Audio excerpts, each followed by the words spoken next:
Today's episode is sponsored by Midwest Fire. For more than 20 years, Midwest Fire has been manufacturing high-quality tankers, tanker pumpers, and fire rescue vehicles in the United States and Canada. Keeping firefighters safe while enhancing their capabilities is what they do best. To learn more, go to MidwestFire.com.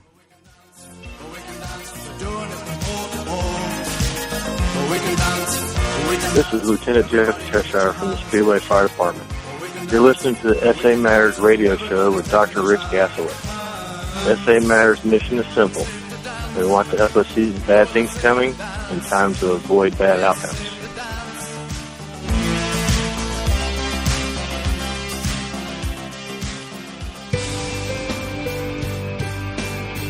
Hello and welcome to episode 79 of the Situational Awareness Matters radio show. I'm your host, Rich Gassaway. The purpose of this show is to improve situational awareness and decision-making for individuals and teams who work in high-risk, high-consequence environments. The SA Matters mission is simple: to help you see the bad things coming and time to avoid bad outcomes. If you've experienced or witnessed a near miss and would like to have a platform to share your lessons learned with others, please contact me by visiting the SAMatters.com website and clicking on the Contact Us link on the top of the homepage. Think about that for a moment. The lessons you've learned from your near-miss event could save the life of another first responder. That's powerful. If you want to share your experience, contact me. I'm coming to you today from Hampton, Virginia, where I'm in town to deliver 4 programs on situational awareness and high-risk decision-making. Thank you to the Hampton Roads Fire Chiefs Association for sponsoring the programs that are being held at the Hampton Roads Convention Center. I know I mentioned this in a previous episode, but I'm super excited to announce the release of my 3rd book in the Situational Awareness Matters series. This book contains 30 lessons for improving first responder situational awareness and decision-making under stress. Volume 1 contained 50 lessons, and Volume 2 contained 30 lessons. So between the 3 books, there are now over 110 lessons on situational awareness and high-risk decision-making. If you're interested in purchasing any of these books, head over to the SAMatters.com website and click on the store link. In today's episode, I'm going to discuss the process for competency development and share the Dunning-Kruger Effect, a cognitive bias where novices feel that they have expert knowledge and experience. So let's jump into today's episode that I called the Overconfident Incompetent. There are 4 levels of progression a person goes through in the development of competency. The pathway begins with a complete unawareness of how little a person knows and progresses to a complete unawareness of how much a person knows. There is a dangerous cognitive phenomena that can occur on this continuum known as the Dunning-Kruger Effect. A person with this cognitive bias can be very dangerous, and it can contribute to an erosion of their situational awareness. The competency progression model. There are 4 steps in the progression of competency.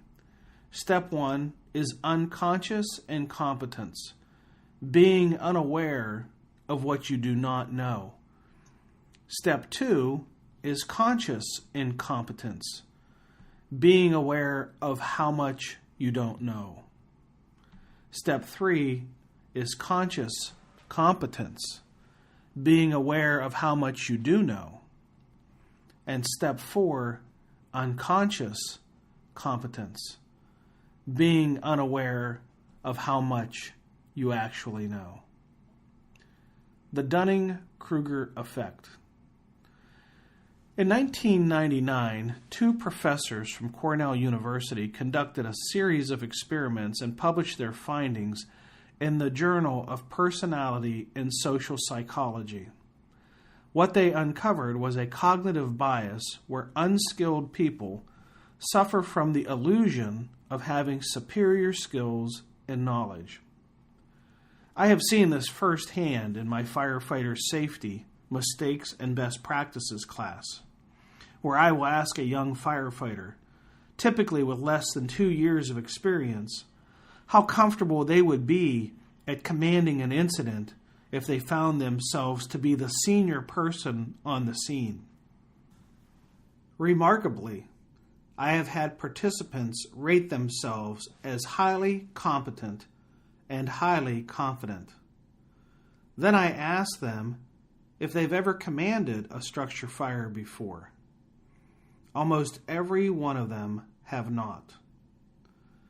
I will then ask if they have been trained in incident command.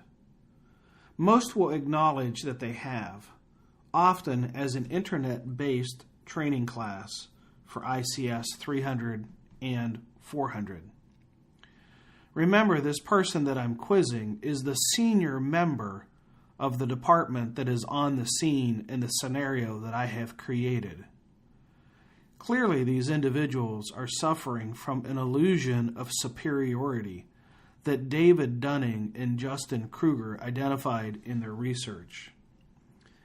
The finding of the research revealed that incompetent people often, 1, tend to overestimate their level of skill, 2, fail to recognize the competent skills of their associates, 3, fail to recognize the severity of their own shortcomings, and 4, will recognize their own shortcomings after they have received training that exposes their deficiencies.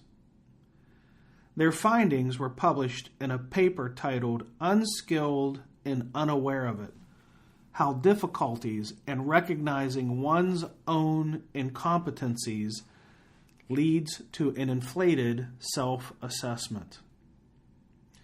The Dangerous Curse of Incompetence and Overconfidence.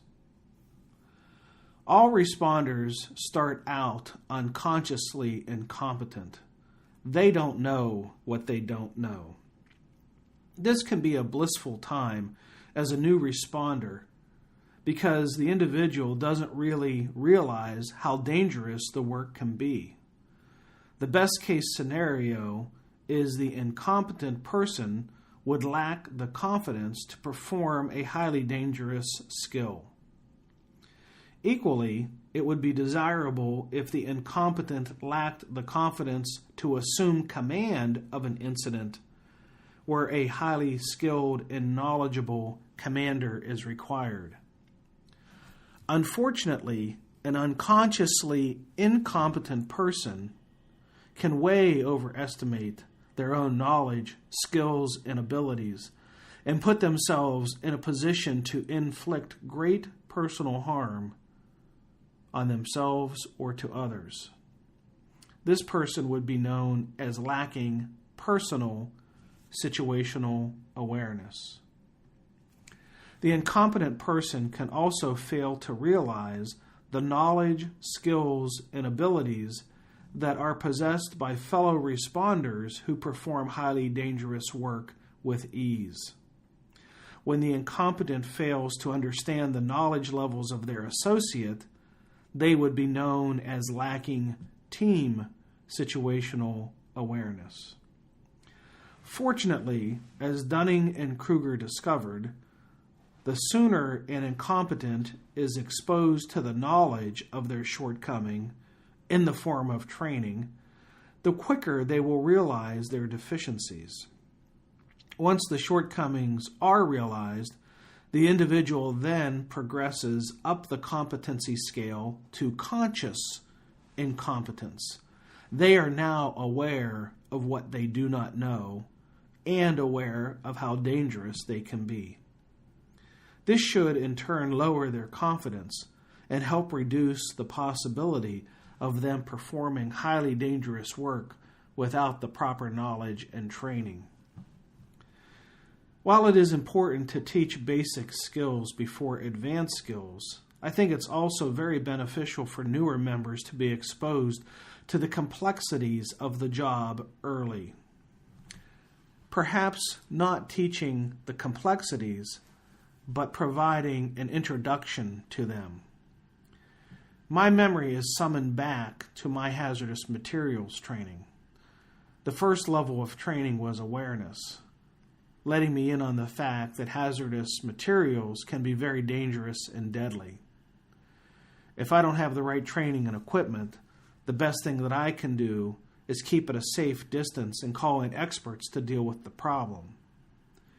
During my hazmat awareness training, no one tried to teach me the chemistry of hazardous materials. That would come much later. The first class was indeed to teach me just enough to have a healthy respect for hazardous materials. I also remember how I felt after I graduated from my basic firefighter training program.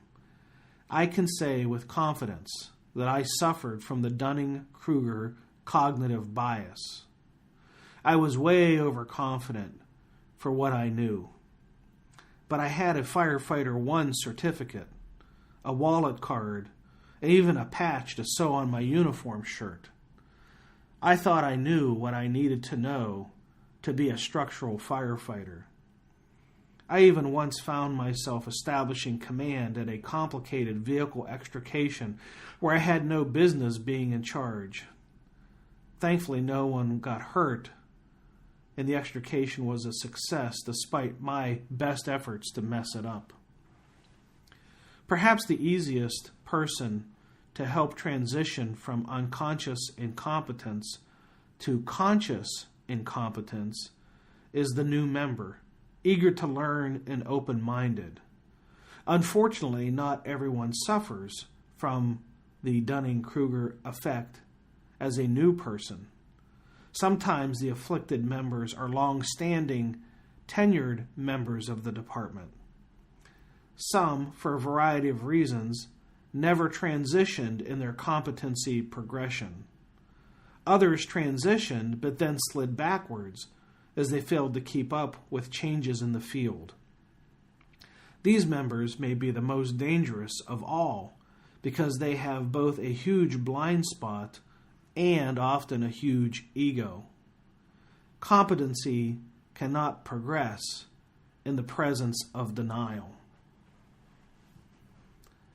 Here's some action items to consider. Have a discussion among your members about the Dunning-Kruger effect.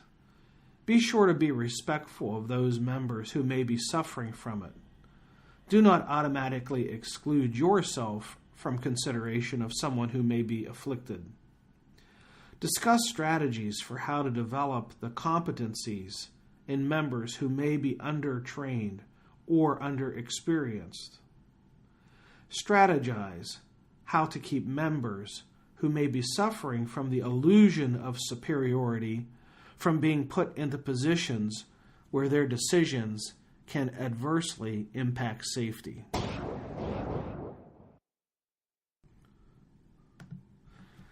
Before I close out today's episode, I want to take a moment to thank the departments and organizations that have hosted recent Situational Awareness Matters tour stops.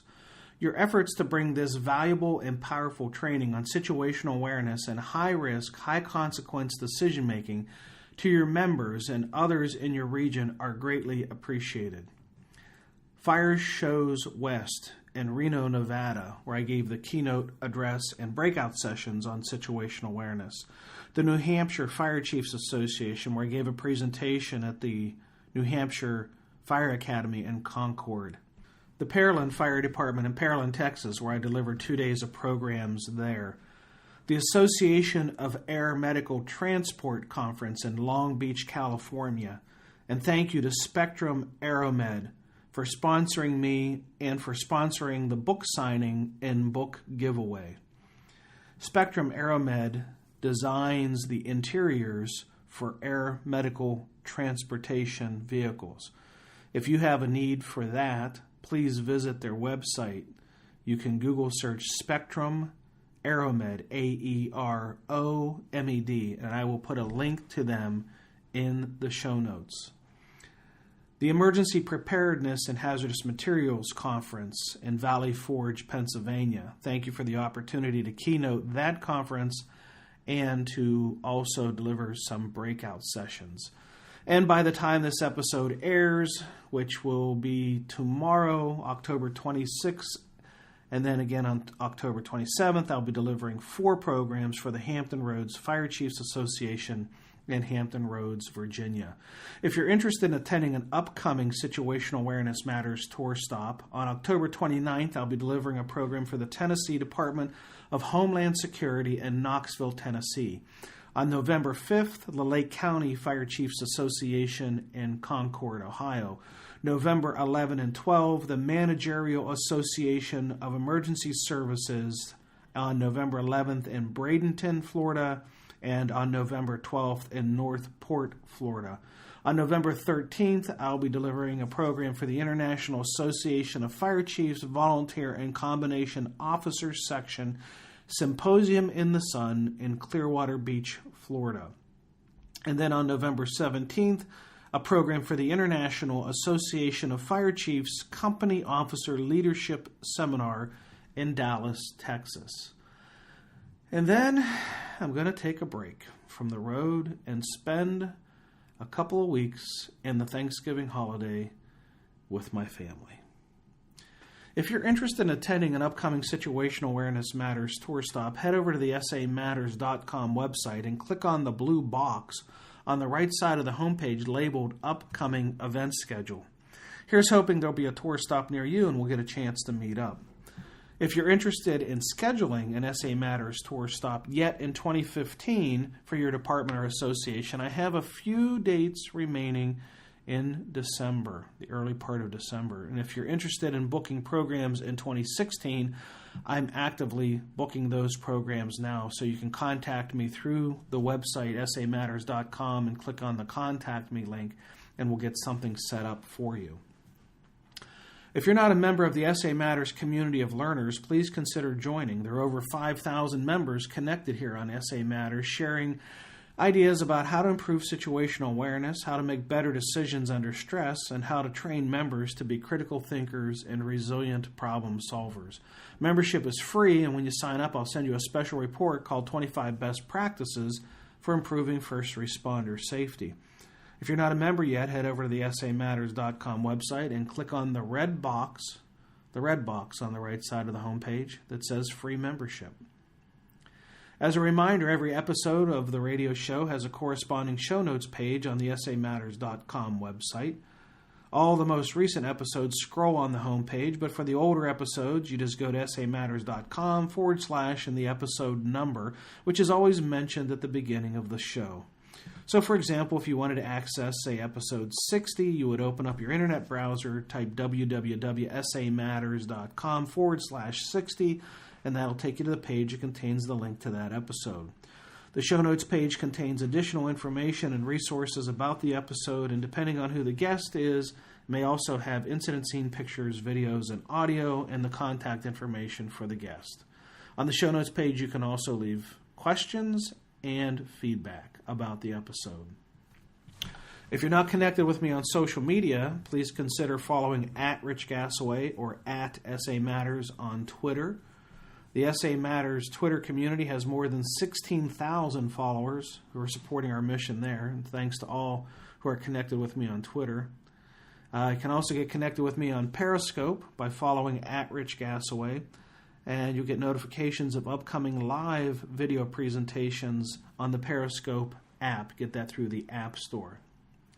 You can also get connected on Facebook by joining the SA Matters private Facebook page. To do that, go to facebook.com /groups /SA Matters.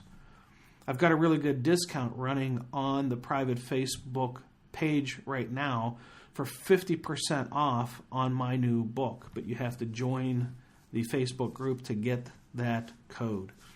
On LinkedIn, you can also find me by searching Rich Gasaway. Thanks to everybody who's connected with me on Facebook and LinkedIn. I really enjoy sharing the SA Matters content with you there as well. If you like the show, please consider going over to iTunes or Stitcher Radio and subscribing.